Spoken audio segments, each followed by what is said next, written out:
출애굽기 13장 3절 말씀입니다. 출애굽기 13장 3절 말씀. 출애굽기 13장 3절 말씀 같이 읽습니다. 시작. 모세가 백성에게 이르되 너희는 애굽 곧 종 되었던 집에서 나온 그날을 기념하여 유교병을 먹지 말라. 여호와께서 그 손의 권능으로 너희를 그곳에서 인도하셔 내셨습니다. 아멘. 여기 불 좀 켜주실래요? 예.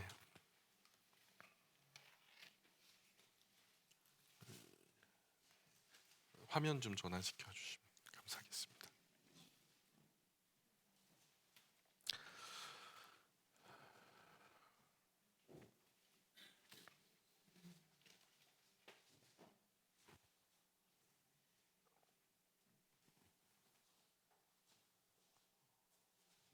네. 우리 전후자고 계신 분들하고 잠깐 인사할까요? 우리 참 한 해 고생 많으셨습니다. 이렇게 인사했으면 좋겠습니다. 한 해 고생 많으셨습니다. 네, 한 해 고생 많으셨습니다. 네, 한 해 고생 많으셨죠? 많이 피곤하시죠? 예, 예배 중에 주무셔도 괜찮습니다. 코만 골지 마시고 예, 좀 끝까지 힘내서 멋진 예배 하나님께 올렸으면 좋겠습니다. 2023년 마지막 예배요. 또 2024년 첫 번째 예배입니다. 한 해 저물고 있습니다. 이제 한 29분 정도면 2023년은 끝나고 2024년이 시작됩니다. 오늘 올해 마지막 날이고 이제 끝자락 몇 시간, 몇십 분만 앞두고 있죠. 지난 1년 되돌아볼 때 우리에게 있었던 많은 일들을 떠올려 봅니다. 어떤 일들이 있었나요? 좀 저희는 우리 가정 예배 드릴 때 우리 말씀 이렇게 나누고 그 성경 읽고 말씀 나눈 다음에 마지막으로 아이들이 하나하나 이제 돌아가면서 지난 한 주간의 특별한 일와 한 가지, 그리고 새로운 주간에 해야만 하는 또 특별한 일 한 가지를 갖다가 자기가 생각해서 이제 발표하게 하거든요. 2023년에 나의 인생에 정말 특별한 일 한 가지가 떠오른다면 뭐가 떠오를까요?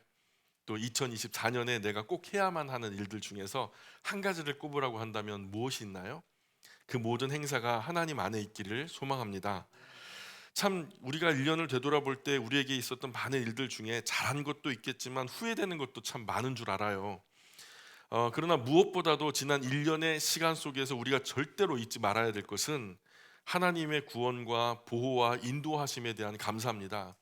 우리가 알지 못하게 하나님은 우리를 보호하셨고 인도하셨고 구원하셨습니다. 또 앞으로 시작될 새로운 1년에 대한 하나님의 구원과 보호와 인도하심을 의지할 것을 절대로 잊으면 안 되겠죠.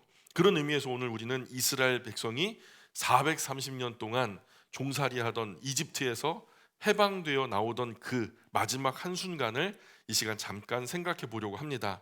그날 하나님은 그들에게 한 가지 사명을 주셨습니다. 그들이 이집트에서 430년, 놀라지 않으시네요? 우리는 36년 일제 치하에 있으면서 해방이 될 때 사람들이 막 미쳐 날뛰었습니다. 너무 행복해서요.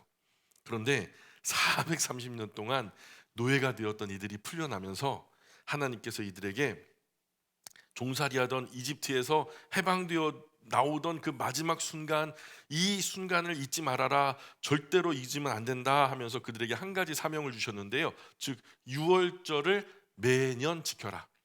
매년 지킬 규례. 오늘 제목이 그래요. 매년 지킬 규례. 그래서 그 유월절을 통해서 그들이 기억해야 할 것은 그들이 이집트 종살이하던 그 비참한 일을 잊으면 안 된다. 그 비참했던 일, 누군가의 종이 되어서 하기 싫은데도 억지로 해야 하고 내 건강이 훼손되는데 내가 생명이 위험한데도 불구하고 사지로 내몰려서 종이기 때문에 해야만 하는 그런 일들, 너무나 비참한 일들, 그 비참함을 잊지 말며 지옥 같은 그곳에서 구원받은 그날의 감격을 잊지 말아라. 나아가 이제 가나안 땅에 들어가 살아갈 때에 내가 너희에게 약속의 땅으로 주는 그 젖과 꿀이 흐르는 땅으로 들어가 살아갈 때에 이러이러한 것들은 주의해라, 이런 명령을 주셨죠. 때문에 구원받은 이스라엘이 중요한 사명은 매년 유월절을 지키는 겁니다. 내가 구원은 받았어요. 자유를 얻었어요. 누구 때문에, 누구 덕에, 누구의 은혜로 이런 구원을 받았는지는 기억해야죠. 그죠? 이스라엘뿐만 아니라 이 자리에 있는 우리 영광 가족들도 기억해야죠. 예, 잊지 말아야죠. 1년을 정리하는 이 시점에서 구원받은 우리도 이스라엘 같이 새해에는 우리가 가질 삶의 태도와 앞으로 살아갈 삶의 각오와 다짐을 이 말씀 안에서 좀 배울 수 있었으면 좋겠습니다. 그래서 첫 번째는 이집트 종살이에서 구원받은 것들을 기억해야 된다. 이 이스라엘 430년 동안 이집트 종으로 섬겼죠. 이제 이집트 종 노릇하던 이스라엘은 이집트를 떠나던 마지막 밤에 그 손에는 지팡이를 짚게 했어요. 그리고 허리에는 허리띠를 띠고요. 그리고 쓴 나물, 우리식으로 말하면 뭐 비유할 게 없어요. 너무 써요. 쓴 나물과 더불어서 이제 그 맛없는 무교병, 부풀리지 않은 전병인데 그냥 밀가루 반죽도 아니에요. 그냥 밋밋한, 그냥 아무 그 발효되지 않은 그런 식감도 없고요, 맛도 없는, 그냥 먹고 살려고 먹는 그런 무교 전병과, 그리고 어린 양을 잡아서 이제 끓여내는데 그것도 급하게 먹으라고 막 지팡이 짚고 허리 띠띠고 막 그냥 그 자리에서 막 다름질을 하면서 입에다가 그냥 그걸 갖다 막 우겨우겨 씹어 넣는 거죠. 그러면서 그들이 이집트에서 그런 상황으로 벗어나게 되었다. 근데 이 상황을 매년 반복해야 되는 거예요. 한 달간. 그래서 그런데 이 성경에 보면 하나님은 이스라엘이 그렇게 이집트를 벗어난 후에도 매년 이집트를 벗어나던 그날 그 유월절을 기억하며 지키라고 명령하셨어요. 그때 이집트의 고난을 기억하면서 거기서 자유를 얻은 감격을 기억하게 하신 거예요. 430년. 어디 말이 쉽지 430년이 어디 가당키나 한 일입니까? 이때 하나님께서 이스라엘에게 무교병을 먹게 하신 것은 뭐라고 말씀하셨냐면 한번 볼까요? 신명기 16장 3절에서 이렇게 말해요. 무교병을 너에게 왜 먹게 했냐? 쓴나물을 왜 먹게 했냐? 허리에 왜 띠를 띠고 왜 손에 지팡이를 짚고 왜 급하게 먹게 했냐? 자, 한번 16장 3절 같이 읽어보겠습니다. 시작. 유교병을 그것과 함께 먹지 말고 이래 동안은 무교병 곧 고난의 떡을 그것과 함께 먹으라. 이는 내가 애굽 땅에서 급히 나왔음이니 이같이 행하여 내 평생에 항상 내가 애굽 땅에서 나온 날을 기억할 것이니라. 아멘. 자, 목적은 한마디로 이집트에서 너희가 겪었던 고난을 기억하게 합니다. 이제 7일 동안 무교병 곧 고난의 떡을 먹어라. 바로 그 고난 당하던 이집트에서 자유를 얻게 되었으니 그때의 고난을, 그때의 그 쓴맛을 잊지 말아라 하는 의미로 하나님께서 명령하신 거죠. 다시 그래서 이집트로 돌아가지 말 것을. 그래서 그들이 당했던 고난, 그 고난의 원인이 뭐였나요? 왜 그들이 고난을 당했나요? 첫 번째는요, 그곳에 처음 들어갔을 때는 고센 땅, 비옥한 땅, 그들이 목축하기에 좋은 땅으로, 축복받은 땅으로 갔지요. 얼마나 좋았습니까? 그런데 그 들어가게 된 계기는 요셉이었어요. 총리 대신이 된 요셉이 참 하나님의 지혜로 7회의 기근 속에 지혜를 발하여서 정말 그 기근을 잘 이겨내게 했고요. 그래서 다 열방이 죽어나갈, 그리고 이집트도 굉장히 위축될 만한 그런 상황에서도 요셉의 지혜로 그들이 살아났단 말입니다. 다시 말해서 7년의 대기근 앞에서 요셉의 지혜로운 지도가 없었다면 이집트의 왕정도 무너지고 백성도 무너지고 진작 이 나라에는 문제가 생겨버렸을 거예요. 살아남은 사람도 별로 없었을 겁니다. 그런 요셉의 은혜를 잊고 이집트 사람들은 이스라엘을 박해하기 시작해요. 요셉이 어떻게 그 나라에 선대했는지를 잊어먹었다는 거죠. 은혜를 배신하다, 그걸 뭐라 그러죠? 배은하다. 그분의 덕을 잊어버리다, 망덕하다. 그래서 세상은요, 배은망덕해요. 우리가 사는 세상도 그래요. 이 땅의 그리스도인들이 대한민국을 위해서 어떤 선한 마음으로 섬겼던 그런 일들을 잊어버려요. 초기 기독교 선교사들이 와서 그들의 자녀와 아내, 그들의 인생을 희생하면서 이 나라 초창기에 어떻게 그들이 정말 자신의 몸을 희생양으로 삼았는지를 우리가 잘 알지 못해요. 지금 다 그것을 잊어버리고 선한 마음으로 섬겼던 그 일들을 잊어버리고 그 은혜에 오히려 배신합니다. 두 번째로 이스라엘 백성을 오히려 해로운 존재로 여겼어요.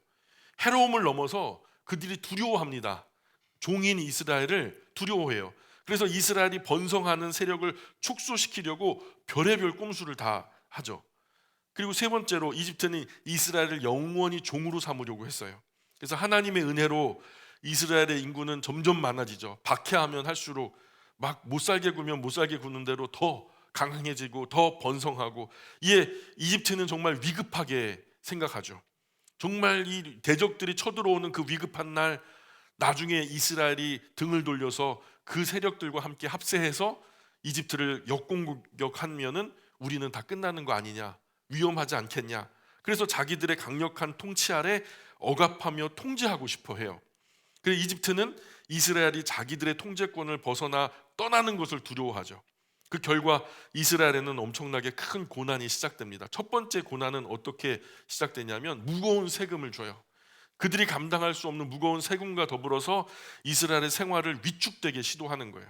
그들이 가난해지면은 어떻게 좀 딴 생각하지 못할까? 근데 그렇지 않아요. 계속해서 번성하고 또 번성합니다.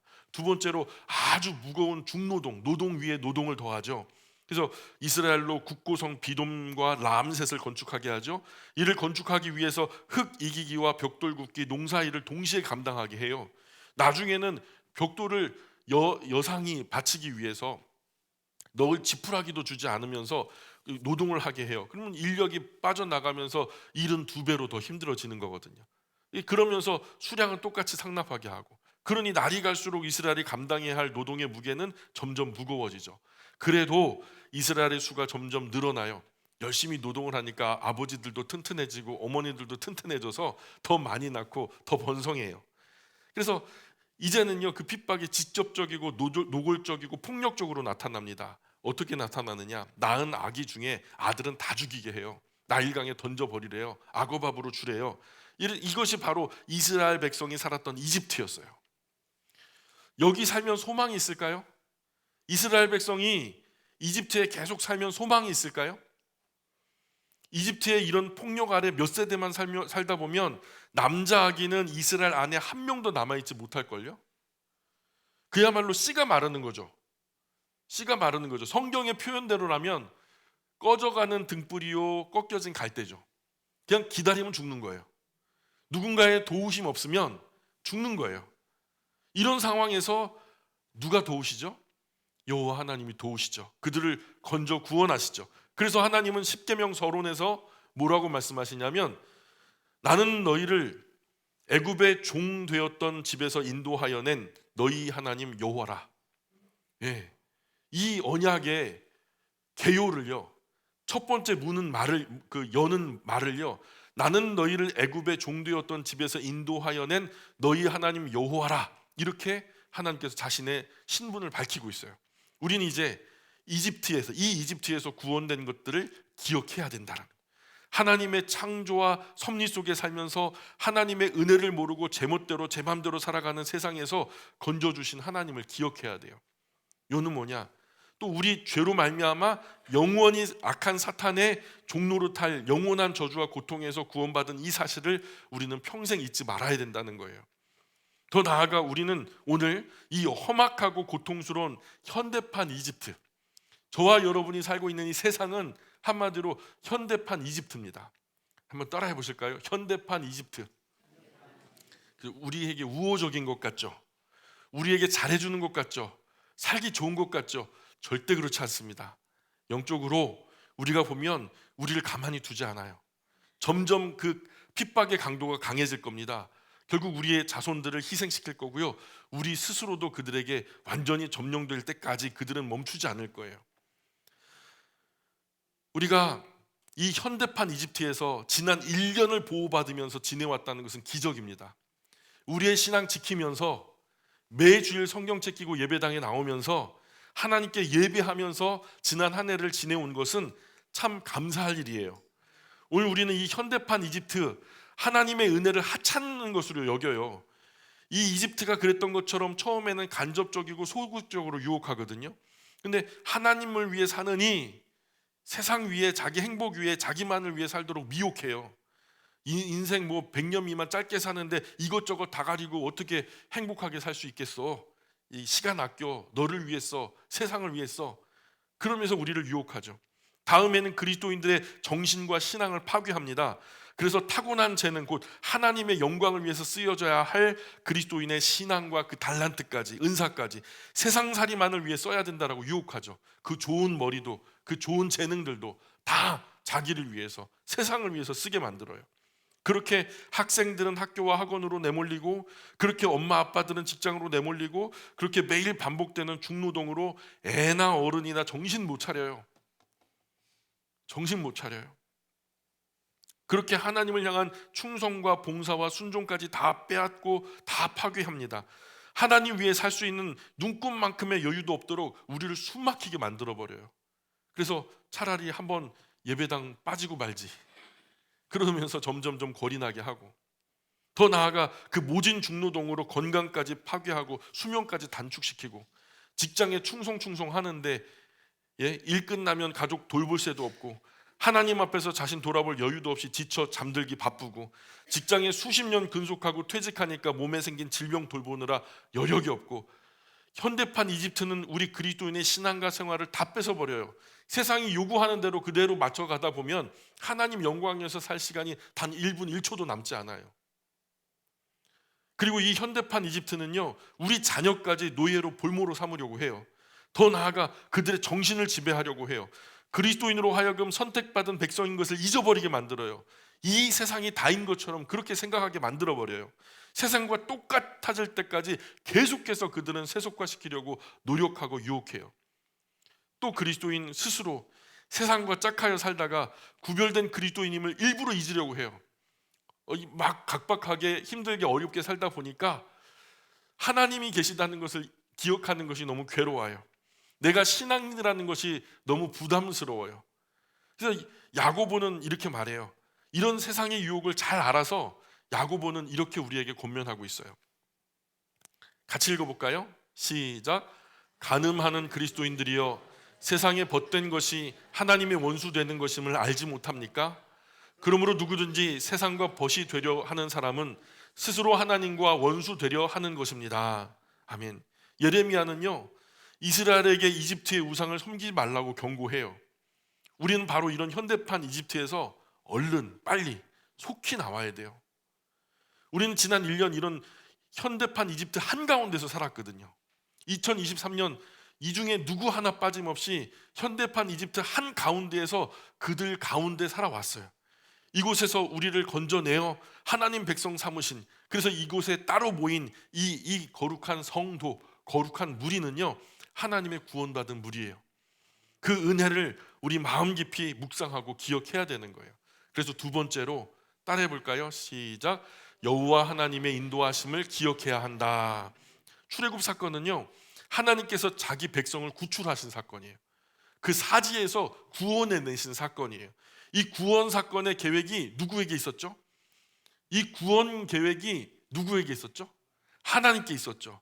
이 구원 사건을 시작한 분이 누구죠? 하나님이죠. 이 구원 사건을 이끌어 성취하신 분이 누구죠? 여호와 하나님이셨죠. 하나님께서 이끄셨죠. 하나님께서 인도하셨죠. 그러므로 이 구원 사건의 출발이 여호와 하나님께로부터 시작되었으니 그 구원의 길을 인도하셔서 완주하게 하시는 방법도 여호와 하나님께 있는 거죠. 이것이 출애굽 구원 사건의 또 하나의 중요한 포인트입니다. 곧 이집트에 내린 열 재앙이며 마지막 장자의 죽음, 초태생의 죽음이죠. 그리고 하나님의 선택된 백성 이스라엘에게는 죽음을 피하기 위해서 주신 선물이 있죠. 그게 뭘까요? 어린 양. 그렇게 이스라엘은 이집트에서 급하게 구원하셔서 광야로 나가게 하시죠. 그들은 죽었으나 이스라엘은 죽지 않았어요. 그러므로 이스라엘 이집트에서 나온 후에도 매년 지킬 규례로 삼으신 것이 바로 유월절입니다. 온전한 구원의 계획도 하나님께 있고, 그 구원에 이를 수 있는 유일한 길도 하나님께 있고, 그 계획도 길도 하나님께 있다면 우리에게 하나님의 인도하심은 정말 중요한 의미가 되죠. 그러므로 이스라엘이 유월절 행사를 매년 지켜 기억하도록 하신 것은 유월절 행사 그 자체보다도 그 속에 간직된 의미를 매년 일깨워주기 위함입니다. 그 의미는 곧 하나님의 구원 계획과 하나님의 구원의 길, 또 그 구원의 길을 걷게 될 이들을 하나님께서 보호하고 인도하는 것을 알게 하기 위함이었어요. 또한 우리 구원의 계획도 하나님께 있고, 우리가 걸어갈 유일한 구원의 길도 하나님이 아시고, 그 구원의 길을 정보를 몸에 담아 사람이 되셔서 우리 곁에 오셔서 그 구원의 길을 여신 것도 하나님이 하시는 일이고, 하나님은 그 예수님을 통해서 자기 백성을 저희 죄에서 구원할 자다. 과거 구약에는 모세를 통해서 이집트에서 자기 백성을 구원해냈지만 이제 새 모세 대신 예수님, 새 구원자 되신 예수님이 인류를 자기 백성, 자기 죄에서 구원할 구주가 되셨다. 세상 살아가는 동안에 하나님의 보호하심과 인도하심을 보고 믿게 하려는 거죠. 그래서 예수님께서 말씀하시기를, 예수께서 이르시되 내가 곧 길이요 진리요 생명이니 나로 말미암지 않고는 아버지께로 올 자가 없느니라 말씀하셨어요. 그리고 우리를 위한 하나님의 구원의 계획과 길을 보고 믿음으로 오직 하나님께 순종하게 하기 위함이었죠. 하나님은요, 자기 백성을 인도하실 때 뭘로 인도하시는 줄 아세요? 하나님이 자기 백성 인도하실 때 뭘로 인도하시냐면 말씀으로 인도하세요. 그분의 말씀으로. 볼까요? 같이 읽어봅니다. 시작. 주님의 말씀은 내 발의 등이요 내 길의 빛이니이다. 자, 여호와 하나님 말씀은 매일 내 발은요 한 걸음 한 걸음 걸을 때 발 앞을 비추는 등불이죠. 구원의 길을 걸어갈 때는 먼 인생의 먼 길까지, 먼 곳까지 환하게 비춰주는 태양빛 같은 거죠. 먼 곳도 가까운 곳도 주님의 말씀이 우리로 인도하십니다. 바울은 디모데 후서에서 이렇게 말해요. 같이 읽어봅니다. 시작. 모든 성경은 하나님의 감동으로 된 것으로 교훈과 책망과 바르게 함과 의로 교육하기에 유익하니 이는 하나님의 사람으로 온전하게 하며 모든 선한 일을 행할 능력을 갖추게 하려 함이라. 아멘. 이집트에서 탈출할 구원의 계획이 하나님께 있고 그 구원이 온전히 이루어질 수 있는 구원의 길도 어린 양 희생양을 통해서 그 길도 하나님께 있고, 이와 같이 우리는 이 현대판 이집트인 이 세상 한가운데서 하나님은 오직 그분의 말씀으로 우리를 구원하시고 인도하시고 보호하심에 대하여 늘 감사드리며 살아갈 수 있어야 된다는 겁니다. 2023년이 지나고 2024년이 밝아오는 이 큰 전환점에서도 우리는 다시 그 여정을 그분의 말씀에 순종하고 실천하기 위해서 마음을 다지고 매년 지킬 규례, 우리 송구 영신을 통하여서 우리가 또 기억하고 또 기억해야 할 것은 그분의 구원, 그분의 보호, 그분의 인도하심을 우리가 잊지 말아야 된다는 겁니다. 그것을 우리가 그분의 여정을 소중하게 생각하고 그 말씀에 순종하며 그 말씀에 실천하기 위해서 마음 다지고 우리가 각오하고 다짐하는 그런 시간이 이 시간이 되어야 된다는 거죠. 지난 1년 현대판 이집트 한가운데 사는 동안 우리를 참 구원의 길로 인도하시고 보호해 주신 하나님의 은혜에 마땅히 감사하면서 다시 떠오르는 새로운 한 해를 하나님을 의지함으로 첫 발을 뗄 수 있기를 바라는 것이 바로 그분의 백성의 마땅한 사명입니다. 그래서 세 번째로 하나님은 뭐를 하게 하셨냐면, 따라해 볼까요? 시작. 초태생을 하나님께 드림으로 은혜에 보답하게 했다. 초태생, 원래 하나님의 은혜의 길, 구원의 길이 열리지 않았으면 이집트에 처음 나온 것들이 다 죽었던 것처럼 이스라엘도 여지없이 다 죽었을 겁니다. 그러나 하나님은 이스라엘 백성들에게는 예외를 주셨어요. 어린 희생양을 통해서 그 피로 문설주와 좌우 임방에 발라 그 문 안에 죽음의 천사가 들이닥치지 못하게 하셨죠. 그 문 안에 거하는 자는 구원에 이르도록 은혜를 주셨습니다.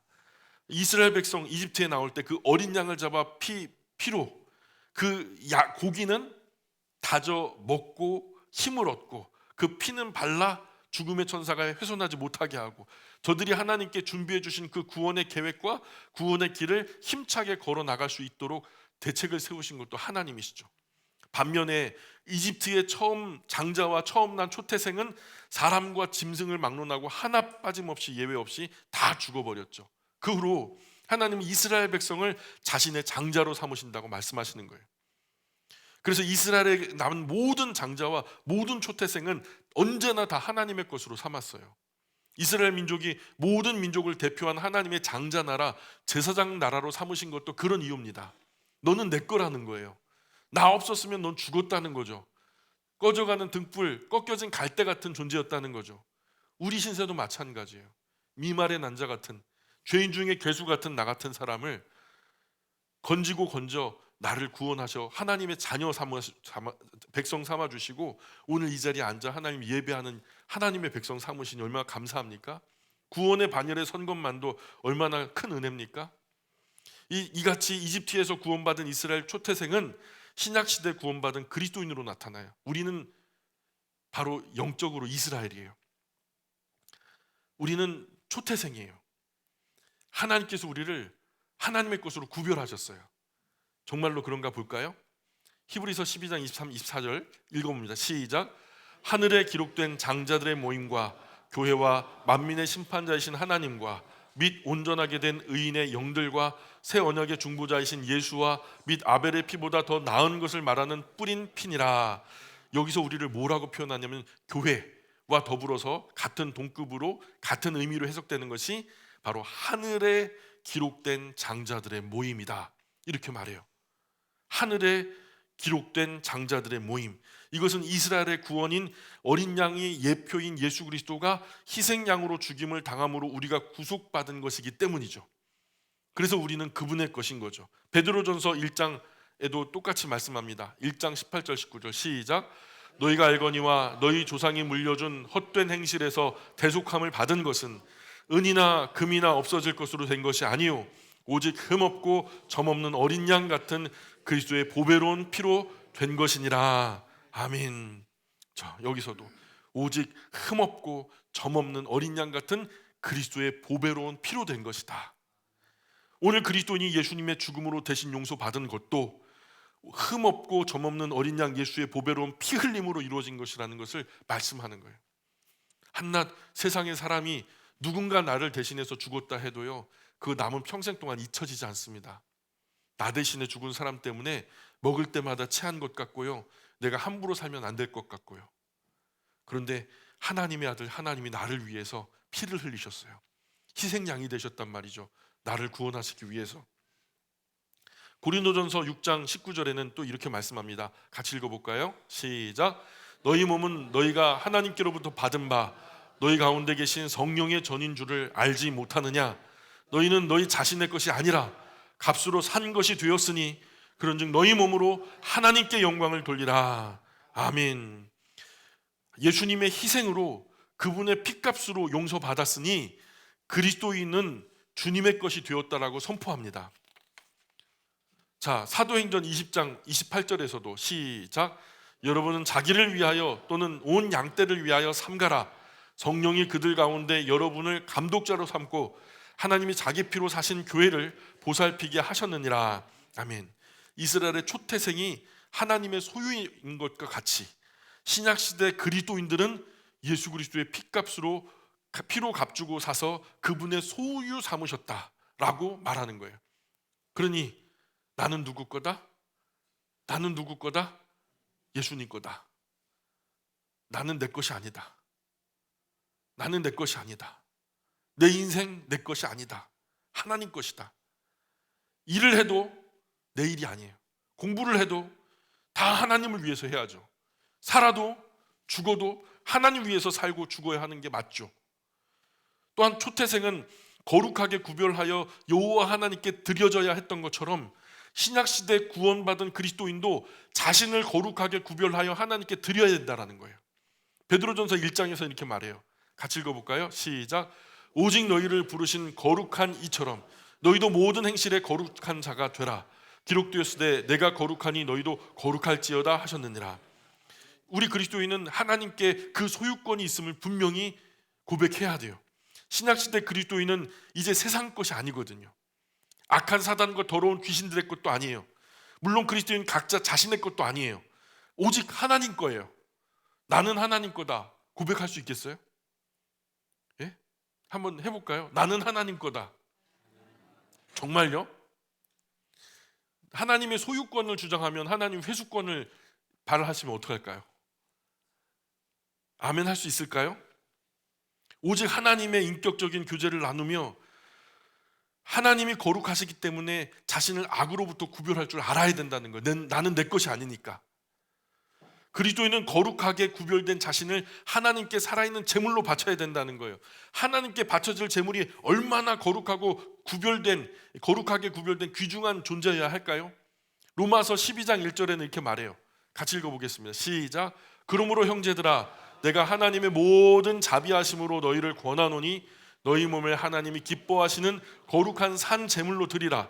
이는 너희가 드릴 영적 예배니라. 너희는 이 세대를 본받지 말고 오직 마음을 새롭게 함으로 변화를 받아 하나님의 선하시고 기뻐하시고 온전하신 뜻이 무엇인지 분별하도록 하라. 자, 한번 볼까요? 나는 하나님께 바쳐질 거룩한 제물이다. 아멘입니까? 자, 그러면 나는 나를 하나님께 살아있는 제물로 바쳐야 된다는 거 아멘입니까? 근데 어떻게 바칩니까? 어떻게 바칠까요? 나를 하나님께 어떻게 바칠 수 있을까요? 오늘 본문의 말씀에 있죠. 이 세대를 본받지 말고 오직 마음을 새롭게 함으로 변화를 받아 하나님의 선하시고 기뻐하시고 온전하신 뜻이 무엇인지 분별하도록 하라. 일을 해도 분별하기 위해서 뭘? 하나님의 선하시고 기뻐하시고 온전하신 뜻이 무엇인지 분별하기 위해서, 공부도 이것을 위해서, 우리의 삶도 이것을 위해서 우리는 이 거룩한 시간을 꼭 기억해야 돼요. 하나님은 우리를 이 현대판 이집트 한가운데에서 자신의 외아들 예수 그리스도를 십자가 위에 희생시키셨고요, 그렇게 나의 죄를 대신해서 죽게 하셔서 나의 죄에 대하여 이제 자유를 주시고 용서를 주셨어요. 이제 우리는 거룩하신 하나님의 소유, 하나님의 백성 되었습니다. 오늘 우리는 2023년 끝과 2024년 시작에 이 사실을 꼭 반드시 기억하셔야 돼요. 그래서 우리는 우리 자신을 하나님이 기뻐하시는 거룩하게 살아있는 제물로 바쳐야 되는 거예요. 죽어버리면 안 되고요. 2024년도 사시래요. 사시는데 어떻게 사시라고 하냐면 거룩한 제물이 되어서 자신을 바치래요. 뭘 바치는 게 뭐라고요? 하나님이 선하시고 기뻐하시고 온전하신 뜻이 무엇인지 분별하면서 우리가 하나님의 소유가 되었기 때문에 지난 1년 동안 현대판 이집트, 곧 험악한 이 세상에서 하나님의 보호를 받은 것은 우리가 하나님 소유이기 때문입니다. 우리가 잘나서가 아니에요.